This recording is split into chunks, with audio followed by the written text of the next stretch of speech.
visai izskatīgā Toyota ir CHR. Tikai āķis ir tāds, ka tas ir CHR plus, un tas plus nozīmē to, ka pirmkārt šī mašīna ir elektriska, un otrkārt te nav nekā kopīga ar to CHR hibrīdu crossover, ko mēs pazīstam jau gadiem.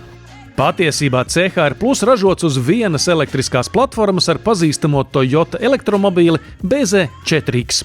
Tās pašas baterijas, tie paši motori un pat līdzīga cena. Tikai mūsu testa objekts ir par 10 centimetriem īsāks un tāds kā zemāks.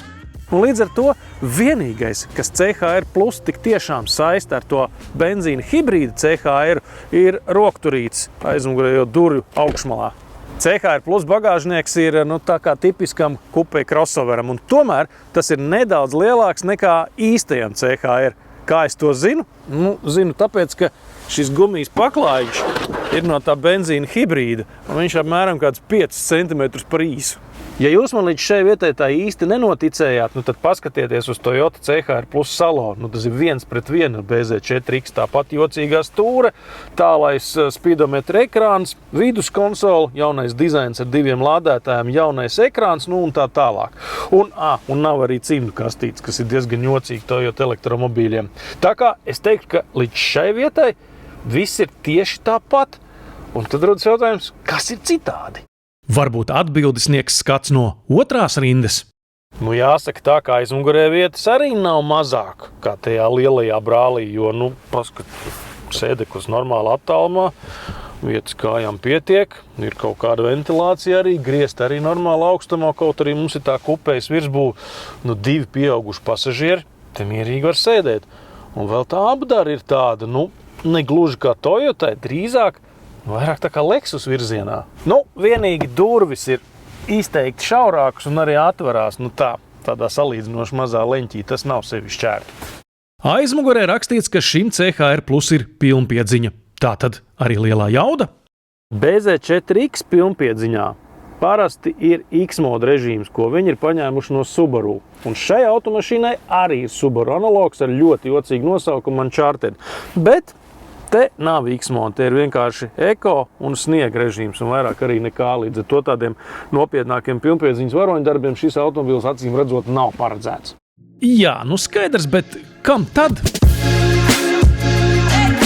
Pabraucot pie stūres, es pamazām sāku saprast, ko Toyota ar to CHR Plus ir mēģinājis pateikt. Jo pēc sajūtām tas ir zemāks, vieglāks un īsāks BZ4X, apmēram tā kā tāda BZ4X sporta versija. Līdz ar to izmainījusies arī sēdpozīcija. Man gribētos atbīdīties tālāk no paneļa, bet stūri ir maksimāli izvilkt ārā un maksimāli pacelt uz augšu. Un vienalga sanāk tā, ka man drusku tā kā izvērstiem ceļgaliem nākās sēdēt, tā kā tas nav sevi šķērti. Un vēl ir tā, ka stūri varētu tā kā nolaist zemāk, bet tad tā būs man par zemu, un ja es paceļu stūri līdz galam augšā, tad es praktiski neredzu speedometru. Un tas troksnīts no riepām arī ir tāds pats kā oriģināla modelim. Tas arī nekur nav palicis, tā kā pie skaņas izolācijas arī vajadzētu piestrādāt. Bet ripo CHR Plus labi, kā nekā 343 zirgspēki. Pie tam tas ir vieglāks par BZ4X.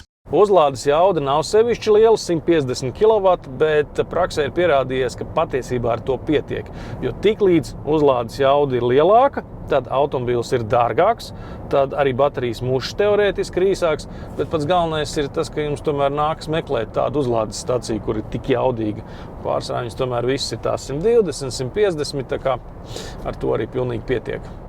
Tad kam šis auto īsti ir domāts? Es pieļauju, ka ideja ir bijusi atrast kaut kādu vēl papildus auditoriju tam pašam veciem labajam BZ4X. Varbūt, ka kādam vai kādai tā automašīna šķiet pārāk robusta, varbūt tur, pārāk vīrišķīga vai pārāk liela vai vēl kaut kāda. Un tad šis slaidais, elegantais aparāts var to situāciju atrisināt. Pašās beigās es salīdzināju CHR Plus un BZ4X cenas, jo automašīnas tehniski ir ļoti līdzīgas. Un ziniet, kas iznāk, ka CHR Plus faktiski ir mazāks, smukāks, bet dārgāks BZ4X. Mūsu tirgū tam nepiedāvā mazo bateriju un vājāko motoru, tāpēc CHR Plus sākuma cena iznākusi pat lielāka nekā BZ4X. Un tad es sāku domāt, kāpēc Toyotai vajag divas vienādas elektriskas automašīnas. Mans minējums ir tāds, ka BZ4X ar laiku vienkārši no modeļu piedāvājuma pazudīs, un tad mums paliks tikai šis auto. Vai ar tādu pašu nosaukumu vai citu, to jau rādīs nākotne.